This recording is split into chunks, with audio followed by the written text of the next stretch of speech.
Hello guys, my name is Fab. Now we all love food, right? I mean, who doesn't? Not only is it delicious, but it's also vital for life. Everything on this planet that is alive requires food of some kind. But have you ever wondered how the body turns that delicious food into stuff that the body needs to work?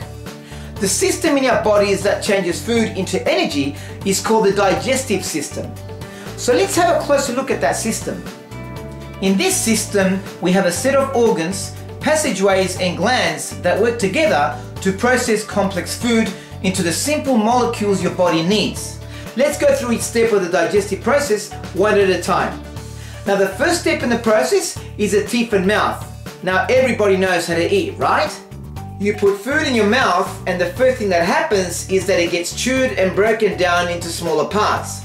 This is important because it makes the food easier to swallow and also makes parts of the digestion function better.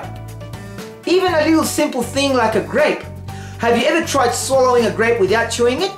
Let's try. I've got two grapes. One grape I will chew and swallow, the other grape I will swallow without chewing. Here goes. Nice. Now,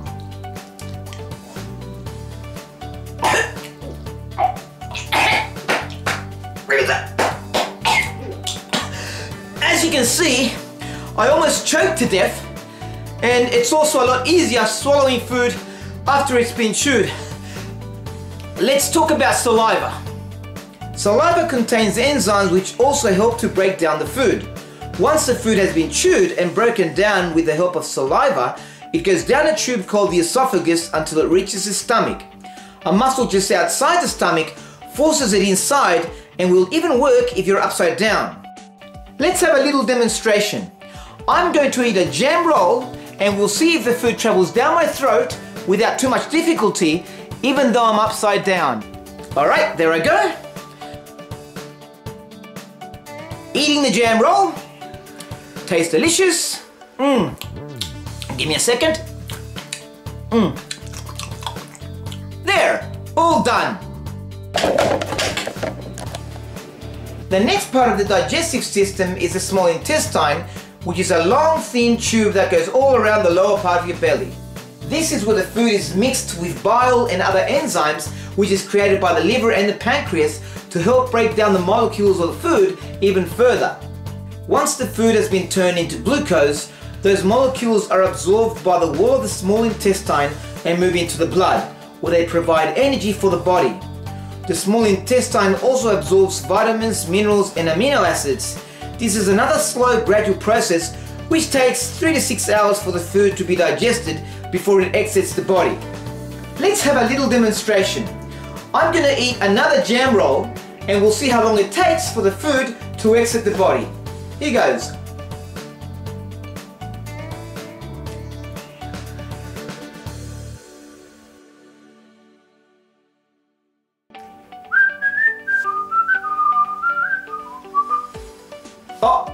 Oh, it's coming.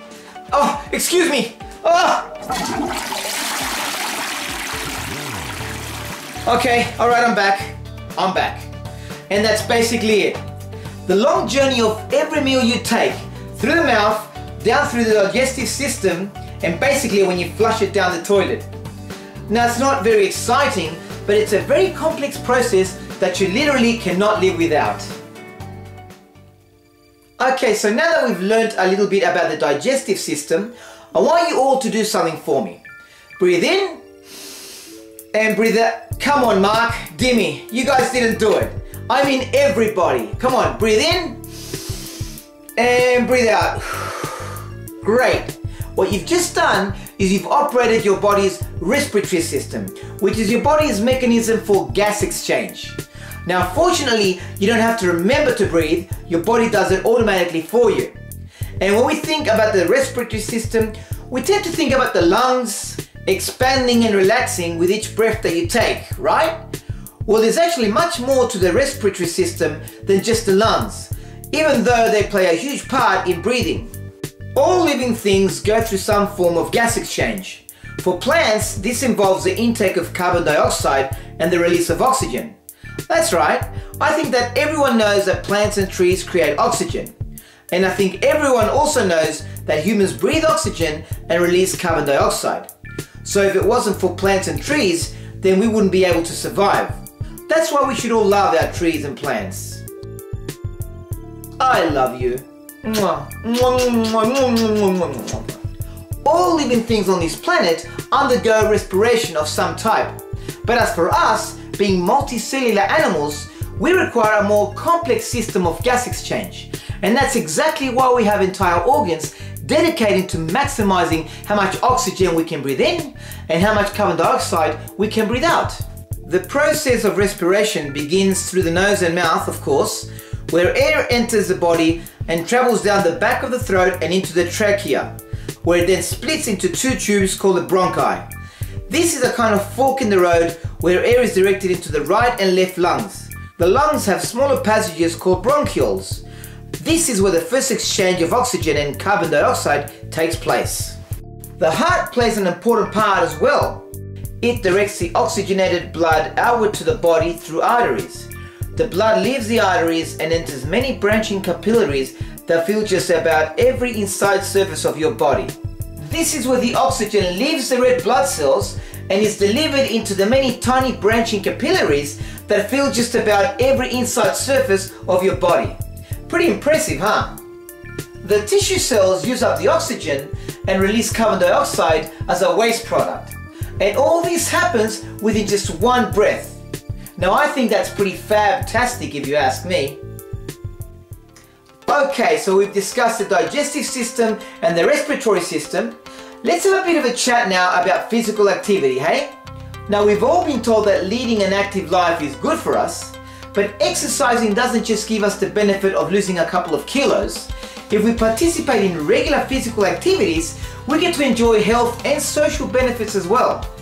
Now some of these include reduced risk of heart disease, reduced risk of blood pressure, prevention of some cancers, better bone and muscle development, improved quality of sleep, reduced risk of dying prematurely, and of course reduced risk of becoming a gigantic fat blob. Sorry, let's scratch that. Reduced risk of becoming overweight. That's better. We have to make sure that we're being politically correct, of course. So even a simple thing like walking half an hour every day will give you amazing benefits. Now when you walk, the amount of energy burned depends on the intensity of the exercise, the duration of the exercise, and your body weight as well. So the heavier you are, the more calories you'll burn. Now if you walk at a slow pace, you will obviously burn less energy than if you walk at a rapid pace. The quicker you walk, the more calories you'll burn. So yes, walking, running and doing exercise is beneficial for your body. But it's all pointless if you're not eating correctly as well. I mean honestly, have you ever seen someone jogging down the street while eating a burger and drinking a Coke? No, of course not. It just doesn't work, does it? Now does the word diet make you think of an unpleasant weight loss regimen? Of course it does. But if we look at the word diet in food marketing products, it's usually used to describe foods that are low in calories, like Diet Pepsi or Diet Coke for example. But there is another meaning to the word diet. Diet also refers to the food and drink that a person consumes daily. So here are 5 tips on maintaining a healthy diet. Keep an eye on portions. Go ahead and eat all the vegetables and fruits that you want. Eat them by the bucket loads. But when it comes to higher calorie foods, portion control is the key. The more calories you take in, the more calories you'll have to burn through exercise. So if your aim is to lose weight and feel good, you should start by cutting the fatty foods from your diet. Eat plenty of produce. You should be aiming at 2 cups of fruits and 2 cups of vegetables every day. The nutrients, fibers and compounds may help protect against certain types of cancer. And not only that, but they taste absolutely delicious too. Get more whole grains. Forget the white bread. Whole wheat grain contains key nutrients which white bread does not have, such as vitamins, minerals, protein and fiber. Enjoy more fish and nuts.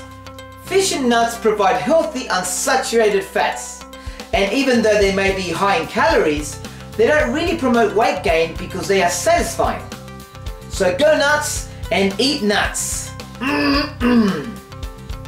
Consume more potassium. consuming potassium helps enhance muscle strength, metabolism, water balance, and helps to reduce blood pressure. Now there's a myth that eating too many bananas is dangerous because too much potassium can kill you. The truth is, you would have to eat about 400 bananas to reach dangerous levels of potassium. So go ahead and eat as many bananas as you want. So that's it. If you want to be healthy, yes, you have to exercise, but a healthy diet is essential for feeling good and looking good. I'm Fab and you're not. See ya!